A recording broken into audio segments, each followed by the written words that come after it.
అపోస్తుల కార్యముల గ్రంథము 4వ అధ్యాయం. ఒక సందేశాన్ని విందాము. ప్రార్థన ద్వారా సేవా పరిచర్య ఎలా దేవుని ఆత్మ కొనసాగించాడు అనేది మనము ప్రాముఖ్యంగా సంఘము అనేది ఎంత శక్తివంతమైనదో, సంఘానికి దేవుడు ఎంత ప్రాధాన్యత ఇచ్చినాడో, సంఘము భూమి మీద ఎంత ఉన్నతమైన స్థానాన్ని ఆక్రమించుకున్నదో అనేది మనం ఇప్పుడు వినబోతాము. దయచేసి చూడండి. అపోస్తుల కార్యముల గ్రంథము 4వ అధ్యాయము 23-24 వచనాలు చదువుతాను. అపోస్తుల కార్యముల గ్రంథము 4వ అధ్యాయము 23-24 వచనాలు. వారు విడుదల నుండి తమ స్వజనుల యొద్దకు వచ్చి ప్రధాన యాజకులను పెద్దలను తమతో చెప్పిన మాటలు ఇంటిని వారికి తెలిపిరి. వారు విని ఏక మనస్సుతో దేవునికిట్లు బిగ్గరగా మొరపెట్టిరి. నాథా, నీవు ఆకాశమును భూమిని సముద్రమును వాటిలోని సమస్తమును కలగజేసిన వాడవు. అన్యజనులు ఎలా గల్లంతు చేసిరి, ప్రజలందుకు వ్యర్థమైన ఆలోచనలు పెట్టుకొనిరి. ప్రభువు మీదను ఆయన క్రీస్తు మీదను భూరాజులు లేచిరి, అధికారులను ఏకముగా కూడుకొనిరి. మా తండ్రియు నీ సేవకుడునైన దావీదును అట. మంచిది. ఈ వచనాలు ప్రభువు తన ఆత్మ ద్వారా మనకు వివరించింది కాక ఈ భాగాన్ని మనము కొద్ది నిమిషాలు ధ్యానం చేద్దాము. చూడండి, 23వ వచనంలో వారు విడుదల నొంది తమ స్వజనుల యొద్దకు వచ్చి ప్రధాన యాజకులను పెద్దలను తమతో చెప్పబడిన మాటలన్నిటినీ వారికి తెలిపిరి అని రాయబడి. ఎవరు విడుదల పొందారు? వారు విడుదల నొంది అని అన్నారు. ఎవరంటే పేతురు, యోహానులు. పేతురు, యోహాను వారిద్దరు విడుదల పొంది ఎక్కడికి వచ్చినారంట? తన స్వజనుల యొద్దకు వచ్చినారంట. ఎవరు తన స్వజనులు అంటే? ఎవరు తన స్వజనులు అంటే బంధువులు కాదు, ఇంటివారు కాదు. తమ స్వజనులు అంటే సంఘము. తన స్వజనులు అంటే సంఘము, లేక సంఘంలోని పెద్దలు. వారి మధ్యకు వచ్చి వాళ్ళు ఏం చెప్తున్నారంట? ప్రధాన యాజకులను పెద్దలను తమతో చెప్పబడిన మాటలన్నిటిని వారికి తెలిపిరి. వీరిద్దరు వచ్చి స్వజనుల యొద్దకు వచ్చి అంటే మనం బాగా అర్థం చేసుకోవాలంటే సంఘము దగ్గరికి వచ్చి, పేతురు యోహానులు విడుదల పొంది సంఘము దగ్గరికి వచ్చి ప్రధాన యాజకులు పెద్దలు చెప్పిన మాటలన్నిటికీ సంఘానికి వాళ్ళు వివరించి తెలిపిరి. ఇది పాయింట్. ఇది మనకు అర్థం కావాలి. ఫస్ట్ వారు సంఘానికి విషయాలన్నీ చెప్పినట్లుగా ఉంది. ఏం చెప్పినారు? ప్రధాన యాజకులు పెద్దలు పేతురు యోహానులకి ఏం చెప్పినారో ఆ విషయాలు సంఘానికి చెప్తున్నారని ఉంది కదా. మరి పేతురు యోహానులకు ప్రధాన యాజకులు పెద్దలు ఏం చెప్పినారంటే 4:17 వచనం చూడండి. 4:17 అయినను ఇది ప్రజలలో ఇంకా వ్యాపింపకుండుటకై ఇక మీదట ఈ నామమును బట్టి ఏ మనుషులతోనైనను మాట్లాడకూడదని మనము వారిని బెదురు పెట్టవలనని చెప్పుకొనిరి. అప్పుడు వారిని పిలిపించి మీరు యేసు నామమును బట్టి ఎంత మాత్రమును మాట్లాడకూడదు, బోధింపకూడదని వారికి ఆజ్ఞాపించిరి. తర్వాత 21వ వచనం లాస్ట్ లైన్లో చూడాలా, ఏమని ఉంటుందంటే వీరిని గట్టిగా బెదిరించి విడుదల చేసిరి అని రాయబడి. ఈ అధికారులు లేక వీళ్ళే ప్రధాన యాజకులు పెద్దలు యోహాను మరి పేతురుకి ఏం చెప్పినారంటే, ఈ నామమును బట్టి మీరు ఎక్కడ కూడా బోధించకూడదు, ఆయనను గురించి యేసు ప్రభువుని గురించి మాట్లాడకూడదు, బోధించకూడదని వారికి ఆజ్ఞాపించి మరి గట్టిగా బెదిరించి విడుదల చేసినారంట. వారు వచ్చి స్వజనుల యొద్దకు వచ్చి సంఘము దగ్గరికి వచ్చి, అయ్యా మాకు పెద్దలు ప్రధాన యాజకులు ఇట్లా చెప్పినారు, ఏమన్నారంటే మీరు యేసు నామమును గురించి బోధించకండి, మాట్లాడకండి అని మమ్మల్ని బెదిరించి పంపించినారు అని సంఘానికి వాళ్ళు తెలిపినట్టుగా ఉంది. ఇది గమనించాలి. అప్పుడు సంఘం ఏం చేసింది చూడండి. అప్పుడు అక్కడ వాళ్ళు సంఘస్థులు ఏం చేసినారు, 24వ వచనం, వారు విని, అంటే యోహాను పేతురు చెప్పిన మాటలు వారు విని ఏక మనసుతో దేవునికి ఇట్లు బిగ్గరగా మొరపెట్టిరి. సంఘము ఏం చేస్తుందంటే వాళ్ళు చెప్పిన సమాచారాన్ని విని ఏక మనసుతో దేవునికి ఇట్లు బిగ్గరగా మొరపెట్టిరి. ఏమని మొరపెడుతున్నారు వాళ్ళు చూడండి. నాథ, ఆకాశమును భూమిని సముద్రమును వాటిలోని సమస్తమును కలుగజేసిన వాడవు. ఇక్కడ చూడండి ఏమని మొరపెడుతున్నారు వాళ్ళు, నాథ అని చెప్తున్నారు. నాథ అంటే అర్థం ఏంటిది? నాథ అంటే అర్థం ఏంటిది? నాథ అంటే సంపూర్ణ అధికారం గలవాడా అని అర్థం. నాథ అంటే అర్థం ఏంటిదయ్యా? సంపూర్ణ అధికారం గలవాడా అని చెప్పి, నీవు ఆకాశమును భూమిని సముద్రమును వాటిలోని సమస్తమును కలుగజేసిన వాడవు. ఈ మాటలన్నిటికీ ఒకే అర్థం ఏంటిదంటే నీవు సృష్టికర్తవు అని. నాథా అంటే సంపూర్ణ అధికారము గలవాడా, ఈ సర్వలోకాన్ని భూమిని ఆకాశమును అందలి సముద్రమును కలుగజేసిన సృష్టికర్త అని. పాత నిబంధన భక్తులు వారు ప్రార్థన చేసినప్పుడు దేవుని హెచ్చించినట్లుగా కనబడతాయి. మీరు బాగా బైబిల్ గ్రంథంలో నెహెమ్యా గ్రంథంలో చూసిన 1వ అధ్యాయంలో, 2వ దినవృత్తాంతముల గ్రంథము 20వ అధ్యాయము మీరు 4-5 వచనాలు చూస్తే కూడా వారు మొట్టమొదట ఆకాశమునందున్న యెహోవా దేవా నీవు అత్యున్నతమైన సింహాసనం మీద ఉన్నావు అని వారి ఈ దేవుని యొక్క ఉన్నతమైన స్థానాన్ని, స్థితిని వారు పొగుడతారు.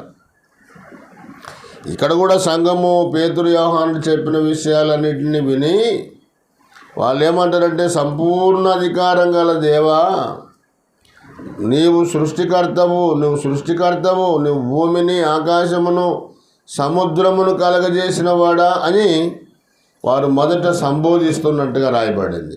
సంబోధన చూడండి. ఎప్పుడైనా ప్రార్థన చేయాలనుకున్నప్పుడు మీరు మనసులో పెట్టాలి, సంబోధన చాలా ప్రాముఖ్యమైనది.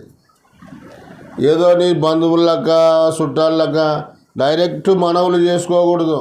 ఈయన దేవుడైనా దేవుణ్ణి ఎంత గౌరవించాలో అంత గౌరవించాల.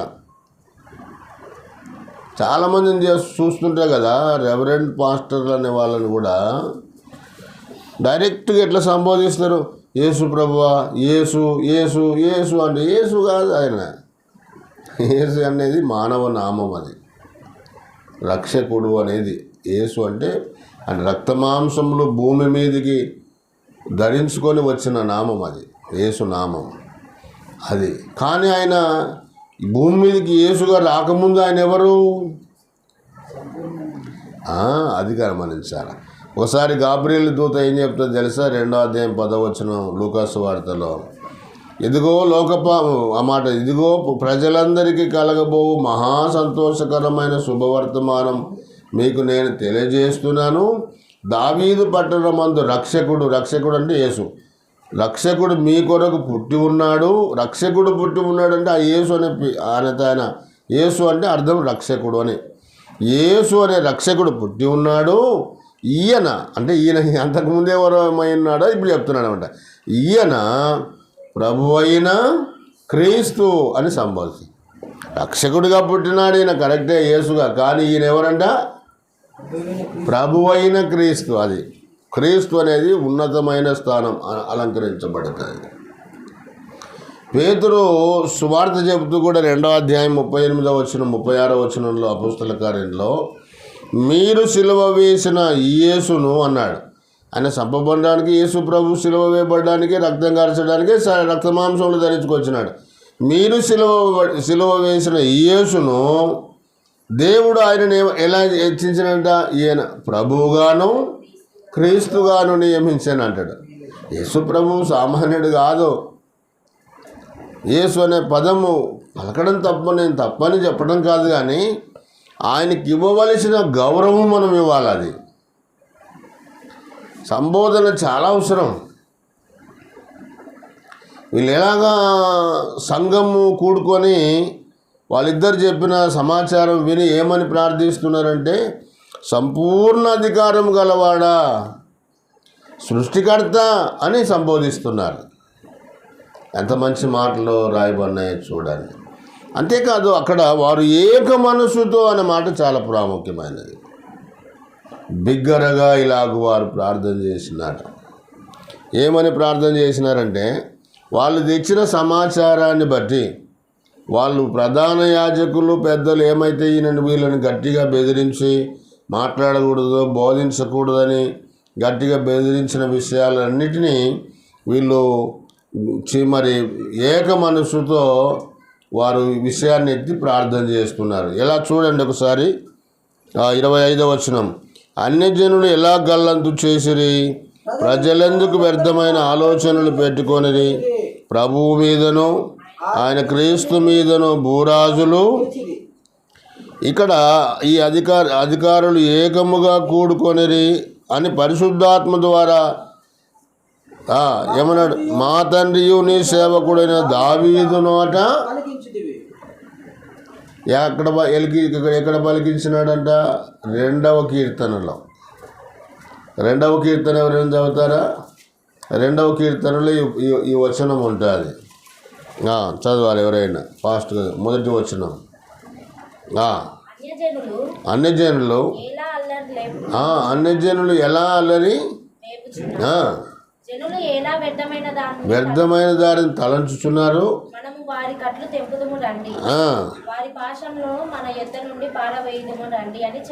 అదేనమాట. ఆ ప్రవచనాన్ని ఈ సంఘ పెద్దలు ఇక్కడ ఉన్న వాళ్ళు ఎత్తిపట్టి ప్రార్థన చేస్తున్నారు.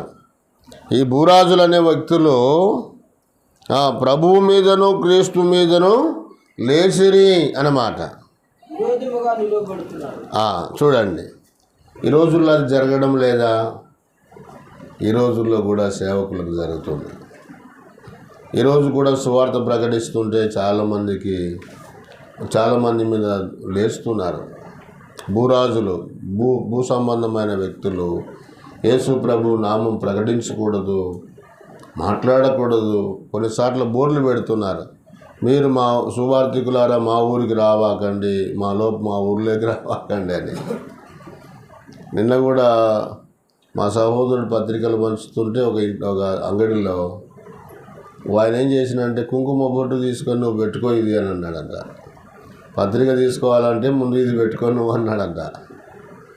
అంటే ఆయన ఏమన్నాడు మా సహోదరుడు, మేము కుంకుమ బొట్టు పెట్టుకుంటే నాకు రక్షణ కలుగుతుందంటే పెట్టుకుంటా, ఆత్మరక్షణ నేను పొందుతానంటే నువ్వు పెట్టుకుంటా, కానీ నువ్వు ఇది చదివితే నువ్వు నీ ఆత్మ రక్షించబడుతుంది అన్నాడు అన్న.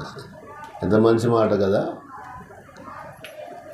కాబట్టి ఆ సందర్భాన్ని వీళ్ళు సంఘము కూడుకొని ఎలా అన్ని జనులు లేస్తున్నారో ఆ ప్రభావాన్ని ఇక్కడ చెప్తున్నాడు. అంటే సేవ చేసే ప్రతి ఒక్కరికి ఇది గమనించాలా. బయట మనకు సేవ కంఫర్ట్ జోన్లో ఉండదు ఎప్పుడైనా కూడా.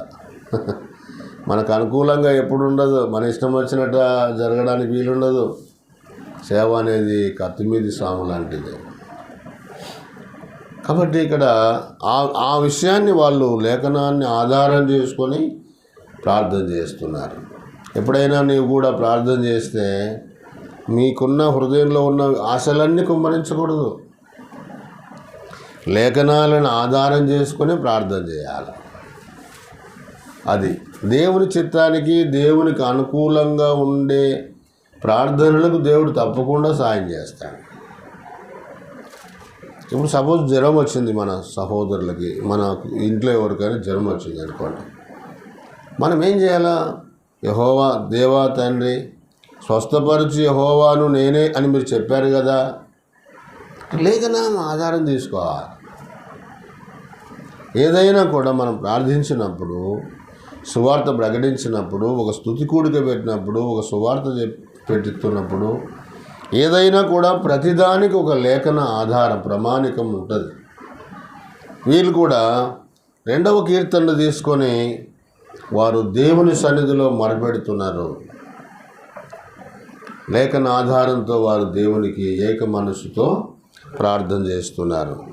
ప్రార్థన చేయటంలో వారు ఒక 3 ప్రాముఖ్యమైన విషయాలు ఎత్తిపట్టినారు. అవి చెప్పి నేను ముగిస్తా. వారు ప్రవచనాన్ని మొదట నేనేం చెప్పినాను, వాళ్ళు సంబోధన చెప్పాను. వారు సంబోధించిన తర్వాత సమస్య తెచ్చిపెట్టినారు, సమస్య తీసుకున్నారు. చూడండి, మనం కూడా ప్రార్థన చేసేటప్పుడు సంబోధన చాలా ప్రాముఖ్యమైనది.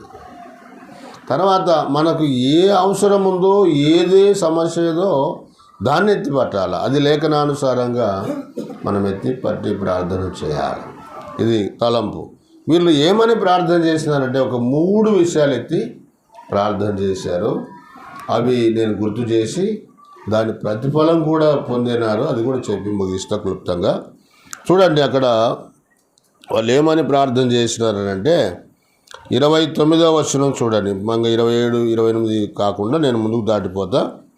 29వ వచనం, ప్రభువా ఈ సమయమందు వారు బెదిరింపులు చూడు అన్నట్టుగా, వారి బెదిరింపులు చూడయ్యా, వాళ్ళు ఎట్లా బెదిరిస్తున్నారో చూడు అనే భావన ఇక్కడ కనబడతాయి.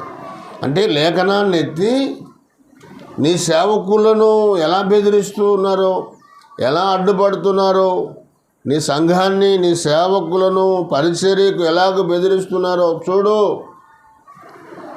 అని వారి బెదిరింపుల విషయాన్ని వారు అక్కడ ప్రస్తావన చేశారు. 30వ వచనం 2వ మాట చూడండి, రోగులను స్వస్థపరచుటకును నీ పరిశుద్ధ సేవకుడైన యేసునామము ద్వారా సూచక క్రియలను మహత్కార్యములను చేయుటకు నీ చెయ్యి చాచి ఉండగా అన్నాడు. అంటే అర్థం ఏంటిది? ఒకటి వాళ్ళని చూడు ప్రభువా అని చెప్తూ, రెండవది ఏమన్నాడంటే నీ పరిశుద్ధ సేవకుడు అంటే యేసు ప్రభువారు, ఈ సేవకులు యేసు నామము ద్వారా రోగులను స్వస్థపరచుటకు, నీ పరిశుద్ధ సేవకుడైన యేసు నామం ద్వారా సూచక క్రియలు మహత్కార్యాలు చేయుటకు నీ బిడ్డలు బయటికి వెళ్ళినారు. కాబట్టి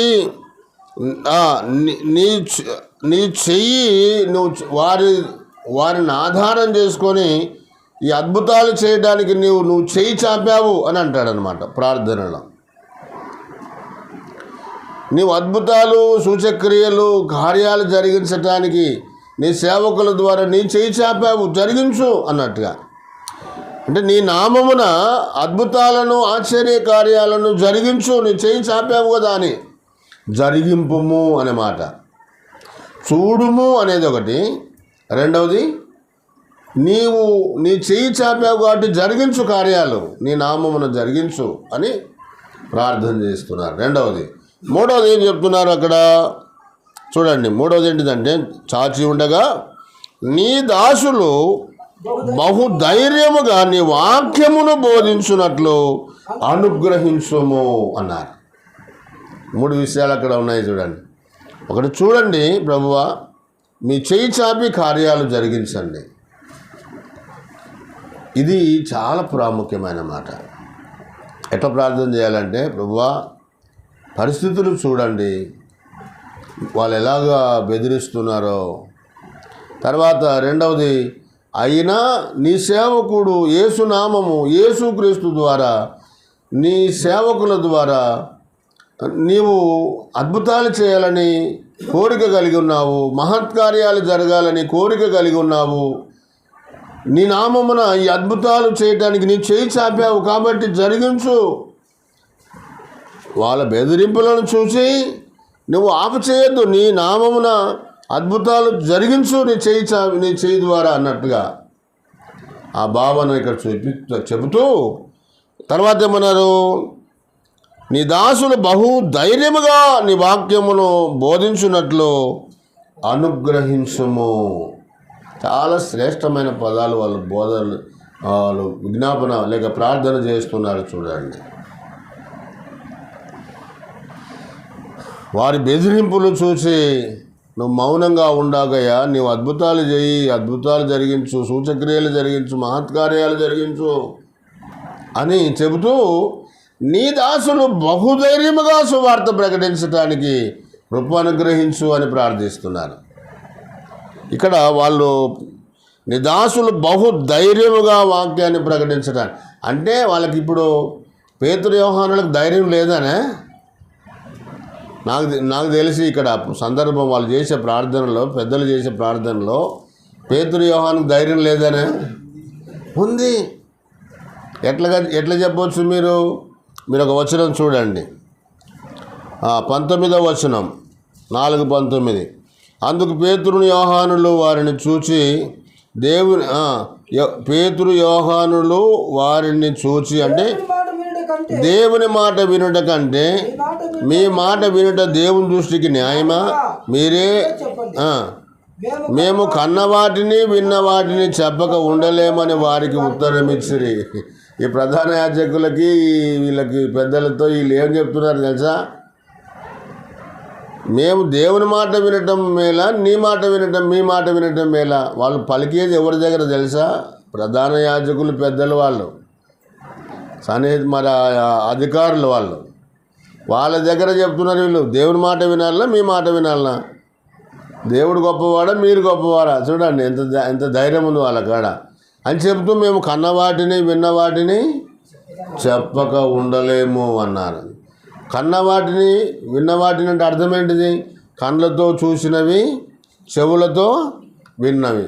యేసు ప్రభువుని కన్నులతో ఏం చూసినారు వాళ్ళు? పేతురు యోహానులు కన్నులతో ఏం చూసినారు? యేసు ప్రభు ఆకారాన్ని కాదు. హెర్మోను పర్వతం మీద మోసే ఏలియాలు వచ్చినప్పుడు ఆ మహిమను చూసినారు వీళ్ళు. ఆ మహిమను కనులారా చూశారు వాళ్ళు. ఆ మహిమను చూసిన, గొప్ప మహిమ గల దేవుని చూసినప్పుడు వాళ్ళ కనులతో మేము కన్నవాటిని అంటే అదే, మేము విన్నవాటిని అంటే అర్థం ఏంటిదంటే ఆయన నోటి నుండి వచ్చిన దివ్యమైన పలుకులు వాళ్ళు విన్నారు. కొండ మీద ప్రసంగంలో కానీ అక్కడక్కడ చెప్పిన మాటలు కానీ. కాబట్టి అంత ఆత్మ సంబంధమైన బోధ వాళ్ళు విని ఆయన దివ్య మహిమను చూసిన వీళ్ళు ఆ మాట చెప్తున్నారు, మేము కన్నవాటిని విన్నవాటిని. చూడండి, అయితే ఇక్కడ సంఘం ఏమని ప్రార్థిస్తుందంటే వారికి, ప్రభువా వాళ్ళ బెదిరింపులు చూసి నీ అద్భుతాలు చేయకుండా మానాకు, ఇంకా వీళ్ళకి రెట్టింపు బలము, రెట్టింపు ధైర్యము అనుగ్రహించు అని ప్రార్థన చేస్తున్నారు. చూడండి ఎంత మంచి మాట. మనం ఏం చేస్తాము? ఒక విధానం మన ఆలోచన చేద్దాం. పోయినారా, దెబ్బలు ఉన్నాయా? మేము వద్దంటాం కదా, ఎందుకు పోయినారు మీరు అంటారా లేదా? ఒకే సంఘంలో ఇలాంటి మాటలు చెప్పే వాళ్ళు కూడా ఉన్నారు. నేను వద్దు అన్నా, మీరు సరిగ్గా ప్రార్థన చేసుకుంటే కదా మీకు దెబ్బలు తలక్కుని ఉండేది. మీరు ప్రార్థన చేయరు, సువార్తకు పోతారు. ఇట్లా చెప్పే వాళ్ళు కూడా చాలామంది ఉన్నారు. మానుకోండి అని మేము చెప్తూనే ఉన్నాం, కానీ యవనస్తులు పోయి సువార్తకు పోయి తనులు తిని వచ్చినారని చెప్తున్నారు. ఇట్లా మళ్ళీ వెన్నుపోటు పొడిచి దుఃఖపరిచే వాళ్ళు ఈ రోజుల్లో చాలామంది సంఘంలో ఉన్నారు. కానీ వీళ్ళు అట్లా చేస్తలేరు. సంఘ పెద్దలు, ఇక్కడ అధికారులు, ఇక్కడ ఉన్న సంఘ పెద్దలు వాళ్ళు ఎలా ప్రార్థన చేస్తున్నారు? ఏకముగా, గట్టిగా, ఏక మనసుతో, ప్రభువా ధైర్యముగా మీరు సువార్త ప్రకటించడానికి. ఎంత మంచి మాట చూడండి. నీ దాసులు బహు ధైర్యముగా నీ వాక్యమును బోధించున్నట్లు అనుగ్రహించుము, ఇంకా బలము దయచేయము అని వారు ప్రార్థన చేసి, ఇట్లాంటి సంఘాలు కావాలా మనకి? అవునా కదా? ఇట్లాంటి సంఘాలు కావాలా, ఇట్లాంటి సంఘ పెద్దలు కావాలా, ఎంకరేజ్ చేయాలా, ఇంకా వాళ్ళని ప్రోత్సహించాలా.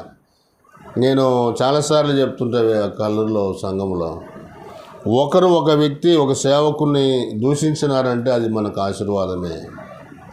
ఒక వ్యక్తి సేవకుని కొడితే కూడా అది మనకు ఆశీర్వాదమే. దేవుని నామమున ఆకలిగొంటే, దేవుని నామమున ఉపవాసం ఉన్నా, దేవుని నామమున రోగాలు వచ్చినా అవి భరిస్తే కూడా బహుమానాలే మనకని చెప్పిన వాస్తవాలు ఇవన్నీ కూడా. ఎందుకంటే మనం ఎప్పుడైనా ఒకప్పుడు క్రీస్తు న్యాయపీఠం దగ్గరికి పోక తప్పదు. క్రీస్తు న్యాయపీఠం దగ్గర భూమి మీద మనం దేహముతో జరిగించినవి అవి మంచివైనను సరే, చెడ్డవైనను సరే ఆయన ముందు ప్రత్యక్షం అయ్యేది కూడా ఖచ్చితమే. ఈడ అవమానాలు పొందినేటివి, ఈడ దెబ్బలు తినేటివి, ఈడ దూషించబడినేటివి, ప్రభు కొరకు మనం ఆకలి దప్పులు కొనేటివి, ఇవన్నీ కూడా ఆడ ప్రదర్శించబడతాయి. అది తప్పదు. అది కాబట్టి ఇవి మనకు మేలే. కరువు మేలే, ఇబ్బందులు మేలే, ఆటుపోట్లు మేలే, రోగాలు మేలే. ప్రభువు నామమున వేరే ఉద్దేశాల కోసం బతికి ఆడ బహుమానాలు వస్తాయంటే కాదు. దేవుని నామమున ఆయన సేవలో మనకు సంభవించేటివన్నీ మనకు ఆశీర్వాదాలే. కాబట్టి ఇక్కడ సంఘం ఎంత మాదిరికరంగా మరి వారి నిమిత్తం నీ ధైర్యము వారికి అందించు అన్నట్టుగా మరి వారు 3 విషయాలు. ఒకటి, చూడు వారి బెదిరింపులు అన్నాడు. రెండవది, నీ చెయ్యి చాచావు కాబట్టి అద్భుతాలు చేయి, సూచక్రియలు చేయి, నీ నామమున నీ ప్రజల పక్షాన ఉండి అని చెప్తూ, వీరు నీ దాసులు ఇంకా బహుధైర్యముగా వాక్యం ప్రకటించినట్లు అనుగ్రహించుము అని అన్నారు. అలా వారు 3 విషయాలు ఎత్తి ప్రార్థన చేసినప్పుడు ఏం జరిగింది చూడండి. 31వ వచనం చెప్పి ముగిస్తా 5 నిమిషాల్లో. వారు ప్రార్థన చేయగానే, ఎవరు ప్రార్థన చేయగా అంటే 34వ వచనం 24వ వచనంలో చూడండి. వారు విని ఏక మనసుతో దేవునికి ఇట్లు బిగ్గరగా, ఆడ స్టార్ట్ అయింది ప్రార్థన. ఇక్కడ 31లో ఏమంటుంది ఇప్పుడు? వారు ప్రార్థన చేయగా అంటే మీరు బాగా వినాలా, 25 నుంచి 30 వరకు వాళ్ళు చేసిన ప్రార్థన సంబోధనలు ఇవన్నీ కనబడతాయి అన్నమాట. వారు ప్రార్థన చేయగానే వారు కూడి ఉన్న చోటు కంపించెను. అప్పుడు వారందరూ పరిశుద్ధాత్మతో నిండిన వారై దేవుని వాక్యమును ధైర్యముగా బోధించిరి.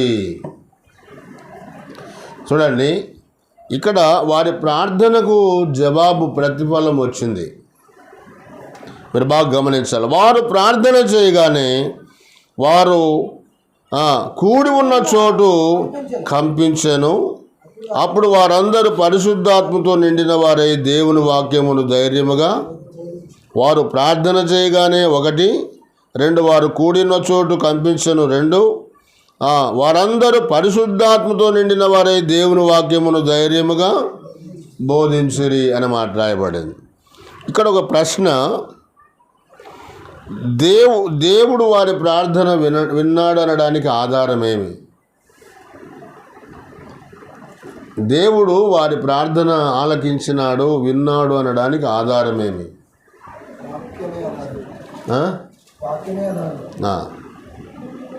మీరు బాగా గమనించాలి. ఏమా, దేవుడు వారి ప్రార్థన విన్నాడు, జవాబు వచ్చింది కదా, దానికి ఏం ఆధారం అని అంటే, ఒకటి నేను గుర్తు చేస్తా చూడండి. దేవుడు వారు ప్రార్థిస్తుండగా వారు నాథా అని ఏక మనస్సుతో వారు మొరపెట్టిన ప్రార్థన చేస్తున్నప్పుడు వారి మధ్యలో దేవుని సన్నిధి ఉంది. అది గమనించాలి. మొట్టమొదట దేవుని సన్నిధి వారి మధ్యన ఉంది అన్నమాట. నీవైనా నేనైనా ఒక కుటుంబమైనా ఇద్దరు ముగ్గురైనా ఎక్కడ ప్రార్థన చేస్తారో అక్కడ దేవుని సన్నిధి అది ఉంటుంది. దేవుని సన్నిధి ఉంటుంది అనేది మనం ఎప్పుడు మర్చిపోకూడదు. దేవుని సన్నిధి ఎక్కడ ఉంటుందో అది మొదటిది. దేవుని ఎక్కడ ప్రార్థన చేస్తారో అక్కడ వారి మధ్యన దేవుని సన్నిధి ఉంటుంది. అది కూడా లేఖనానుసారంగా, వాక్యానుసారంగా, దైవ చిత్తానుసారమైన ప్రార్థనలో ఖచ్చితంగా దేవుని సన్నిధి ఉంటుంది. కొంతమంది ఎలాంటి ప్రార్థనలు పెడతారంటే సంఘములో, అంటే నేను వాళ్ళని విమర్శించటం కాదు కానీ అభిషేక ప్రార్థనలను పెడతారు. అట్లా పెట్టడమే తప్పు. పరిశుద్ధాత్మ కొరకు ఉపవాస ప్రార్థనలను పెడతారు. అది బైబిల్ ఎక్కడ కనబడదు మనకి. తర్వాత కోతకాల ప్రార్థనలను పెడతారు. బైబిల్ ఎక్కడ కనబడదు. అది ఓల్డ్ టెస్టిమెంటు ఇశ్రాయేల్ కొరకు దేవుడు ఇచ్చినటువంటి నమూనా. అది ఇప్పుడు సంఘానికి అట్లాంటివి అవసరంలే. ఏమో అవి అట్లా జరిగిపోతుంటాయి. లెంట్ డేస్ ప్రార్థనలు అంటారు. బైబిల్లో ఎక్కడ కనపడదు అది. అంటే నేనేమంటున్నానంటే వీరు ప్రార్థన చేసినారనంటే వీరు లేఖనానుసారంగా దైవ చిత్తానుసారమైనటువంటి ప్రార్థన వీళ్ళు చేసినారు. ఎక్కడైతే దైవ చిత్తానుసారమైన ప్రార్థన జరుగుతుందో అక్కడ దేవుని సన్నిధి తప్పకుండా ఉంటుంది.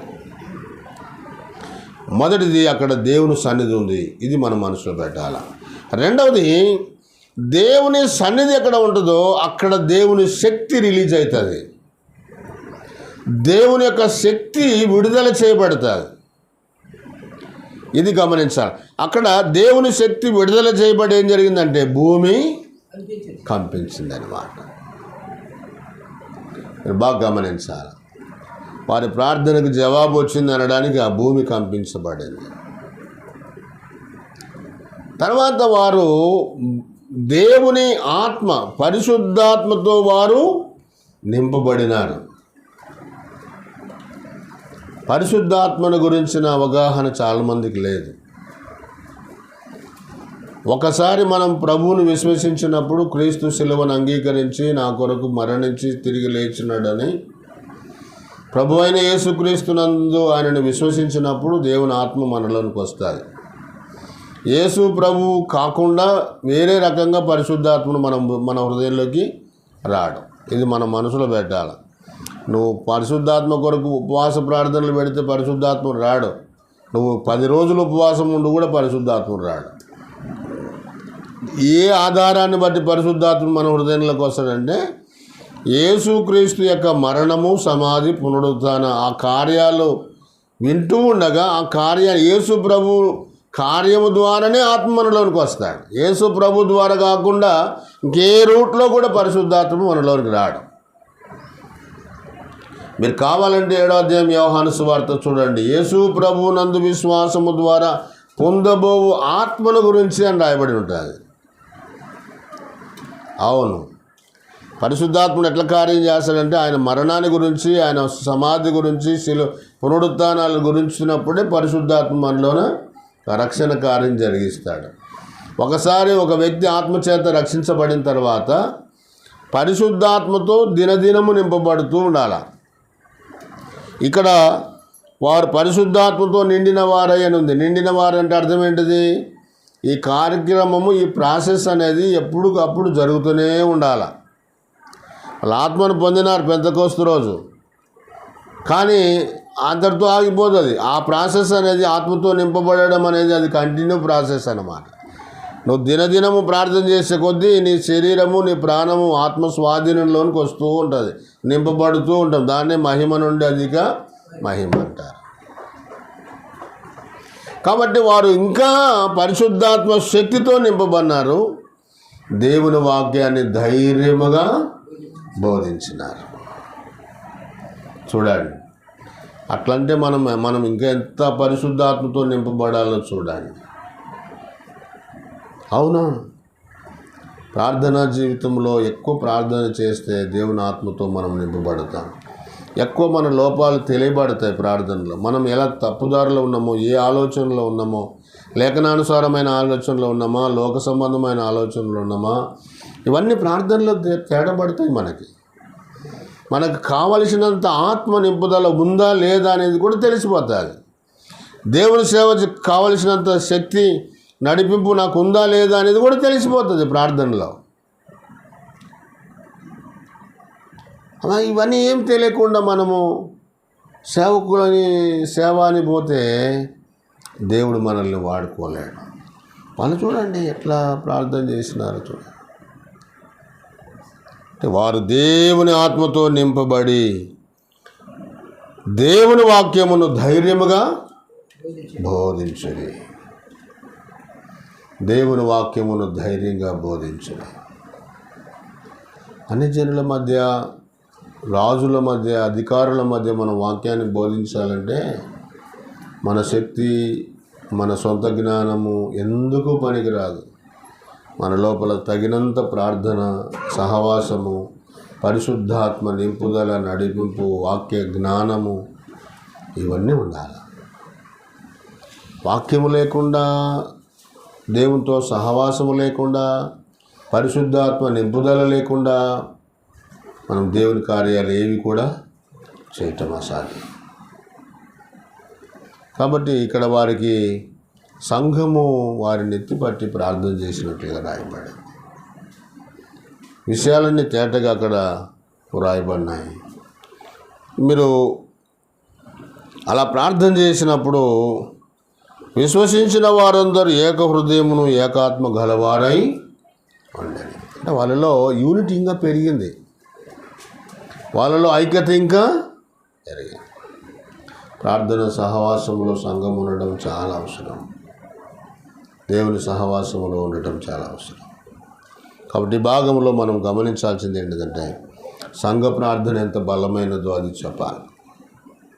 సంఘాన్ని దేవుడు ఎంత ఉన్నతమైన స్థానంలో చూస్తున్నాడో చూడ. ఒక వ్యక్తి సువార్త చేయాలన్నా సంఘమే మూలం. ఒక వ్యక్తికి ఏదైనా చేయాలన్నా కూడా సంఘమే ముఖ్యం. దేవుడు యేసుక్రీస్తు ద్వారా, ఆయన స్వరక్తం ఇచ్చిన సంఘము ద్వారానే ఏదైనా జరిగిస్తాడు. ఇంకా వేరే ద్వారా జరిగించడానికి వీలు లేదు. తన స్వరక్తం ఇచ్చి సంపాదించిన సంఘ పరిశుద్ధులు మంచి ప్రార్థనా పరులై, మంచి ఆత్మీయులై పరిచర్యలు సాగిపోతే సంఘము తప్పకుండా అభివృద్ధి చెందుతారు. సంఘము దీవించబడతారు. సంఘం ద్వారా సంఘస్థులు దీవించబడతారు, పిల్లలు దీవించబడతారు, వృద్ధులు దీవించబడతారు, అన్యజనులు రక్షించబడతారు. కాబట్టి సంఘం అనేది చాలా గొప్పది అనేది మనము గమనించాల్సిన అవసరం ఉంది. దేవుడు తన మాటలు దీవించునుగాక. ప్రార్థన చేద్దాం.